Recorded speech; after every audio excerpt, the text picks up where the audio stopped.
Welcome back, sports fans. In this segment, I'm going to be discussing the resumption of Major League Baseball season. Certainly been a lot that's happened this week, for sure. Perhaps towards it. However, depending on how you view it, perhaps not. I suppose it all depends on whether you see the cup half empty or half full. I'm hopeful that there will be Major League Baseball at some point this season. Whether or not that happens in July or around 4th of July weekend, which is the way it's planned, may remain to be seen for sure. In any event, hopefully, as of right now, the owners have proposed to the players a health protocol, which on the surface, from what I have read, sounds very good. And essentially to highlight it would be that players would be tested multiple times during the week, and any player that tests positive will be quarantined until they have 2 negative tests. How Major League Baseball is going to be able to get these tests in that kind of quantity without, as Rob Manfred has assured, affecting the public, I don't know. They have a process in place already for them being processed in Utah at a fairly rapid rate, so that part is good. But now the main part that's going to decide whether or not there's baseball this year is revenue. The owners at first had agreed that they would pay the players their full salary, and now they want a 50-50 split of revenue.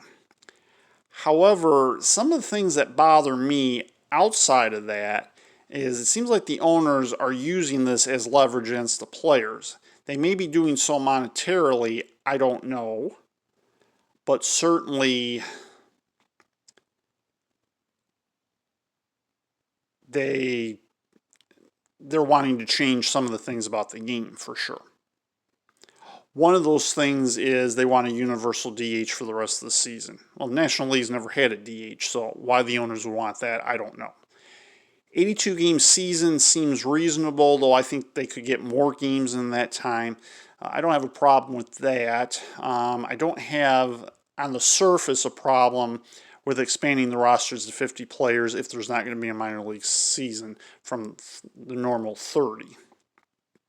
But then, how is that going to work with expanded rosters once you get to that point, or are you not going to have expanded rosters?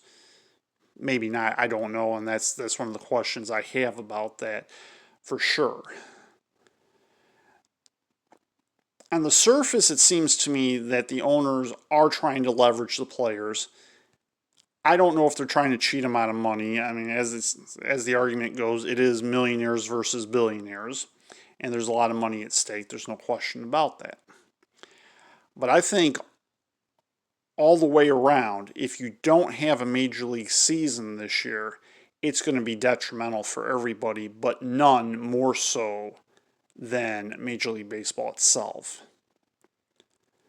I mean, there have been work stoppages before, most notably the 1994 strike, which have really hurt the league. Now, unlike anybody else I've heard before, I do think that they will recover, just like they have before, if there is no season because they can't agree on this.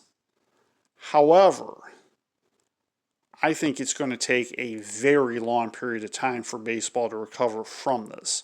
And I would guess somewhere between 20 and 25 years. If that should happen, I would not be surprised for baseball to become a lot less significant than the NFL or the NBA, and possibly with the NHL challenging it for third place. And I don't think, well, actually, I'm sorry, baseball's in second place. I definitely see the NBA surpassing it. I meant to mention that. And I wouldn't be surprised if the NHL threatened to overtake it for third. If that happens, that's going to be very, very interesting for a game that's regarded as America's national pastime. In the next segment, which will be the final segment, I'm going to share something personal with all of you and explain, well, if I need to, why I'm stating it. Stay tuned on Sports with Ed on Ed's Sports Channel.